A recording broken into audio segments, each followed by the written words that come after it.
right, gamers, going all the way back to late 70s, early 80s for this one. This is the ColecoVision. I'm going to show you around the packaging first. We'll go all the way around, check out all those beautiful games right there. Are you going to get those games with this? No, but you're going to get the console to play them, and it is very, very cool. We'll show you on the side. We'll show you all the way around. We'll show you one more. Oh, I love that. What that means is that our consignor very, very likely picked this up at a Sears or a Jamesway or a Boscov's or whatever local store back in the day. What do you call them? A department store. You just don't see that anymore. So that is very, very cool. What's the date on that? 1982 is what is listed right here. Is that necessarily when they bought this? I don't know. But more importantly, I want to show you. So you saw a little bit of damage to the box, but otherwise the box is in great shape. I love this. Let's see what's inside.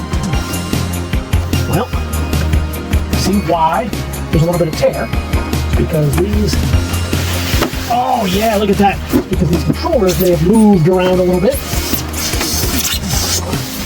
So we will put this right here. I'm going to do this real quick. We've got our hero shot for the catalog, where we show everything that you're going to get right here.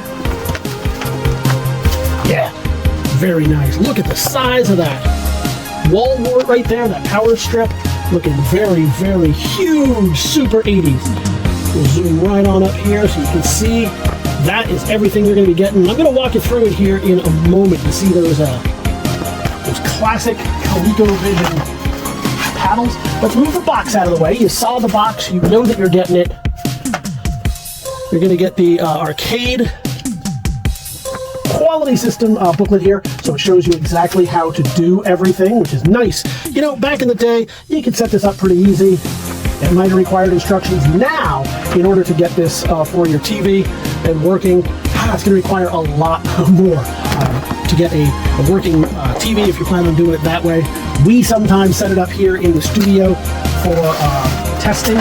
We did not do that on this one, but we do that through the computer. You got to use a VCR. It's very, very complicated. But I want to show you what you're going to get. So let's zoom down here a little bit so we can see what you're going to take home. Some of you out there, one of you is going to be the winning bidder on this, and I want you to see exactly what you're going to get. Look at the size of this. Folks, do you remember when we used to call mobile devices, devices, car phones? Well, this is why. Because back in the day, batteries, this is just an AC converter. This would have been the size of the thing that powers your cell phone. You had to hook it up directly to your car battery. But within your car, in order to do it, it looked like an old military phone. This is why the technology was such that this is nice and heavy. It is a 120, yes, 0.25 amperes. I'm just checking that out myself just to see what this is and what a modern one would look like. It's hurting my arm just holding the thing. So you get this giant wall wart right here. Oh, look at this for the expansion module. So you may or may not recall, there were two expansion modules that I know of. There may have been others. One allowed you to plug in Atari games. So you had basically an adapter that they designed.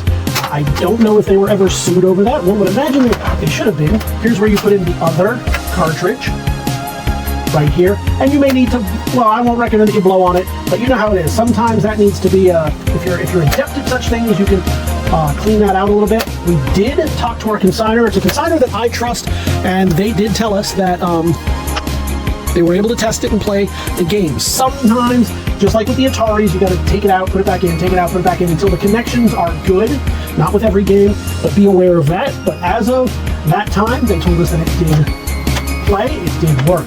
You got your two buttons right here, and of course you have your controllers. We'll pop those back in. In fact, we'll do it now, because why not? We're here. I do want to show you the controllers first, though. This is ColecoVision, so it was known for its very complex controllers. You had side to side, you had a little bit of up and down. So you can see side to side, plus it also would spin just a little bit. You had buttons on either side, and then you had all of this. Some games would come with little overlays that would tell you what to do. Blackjack, I think, was one of them. Did baseball have that? I don't recall. So you could do a lot more complicated things. A friend of mine, was that ColecoVision that he had? I'm almost positive it was ColecoVision, and we would play a Star Wars game on it. that spoiler alert was not very satisfying. So you got you play the same screen a whole bunch, and then at the end it just says congratulations, you saved the universe. Well, spoiler alert, but nevertheless, good memories, good friendships, fun times.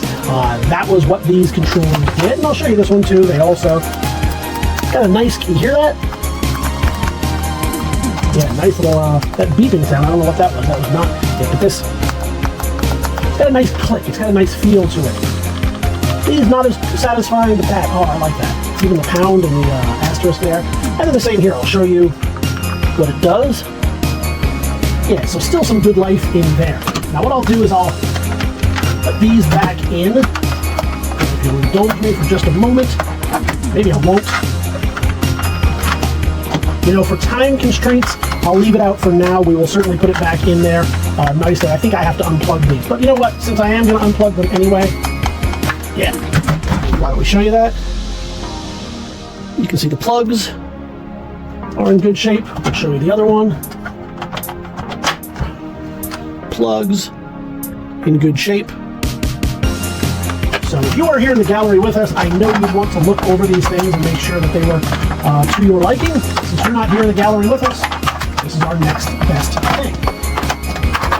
These probably go under, but I think we'll be okay in there. So we'll leave it that way for now until I check out the packaging. We'll show you on the other side. That stays in there.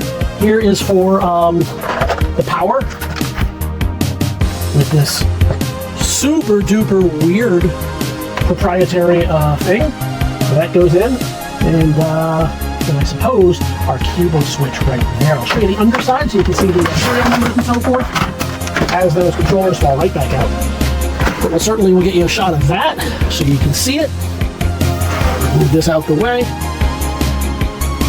And now it is ready for you to bid on. So head on over to the Big Toy Auction. Let me get everything you see right here. We'll package it up a little bit nicer than I've done so far. You're going to get everything you see right here, including the box, the gaming system, the two controllers, the wall wart, the instruction manual, and of course this styrofoam that I'm not going to throw back in the picture because it's already taking up too much space, but you're going to get all of that. Head on over to TheBigToyAuction.com where you can see this and all the other goodies we've got for you this and every single week. You can leave those pre-bids by clicking on the buttons right now on the website or by leaving, and that will allow you to leave a pre-bid, or you can join us live on auction day. Either way, we look forward to seeing you at the auction.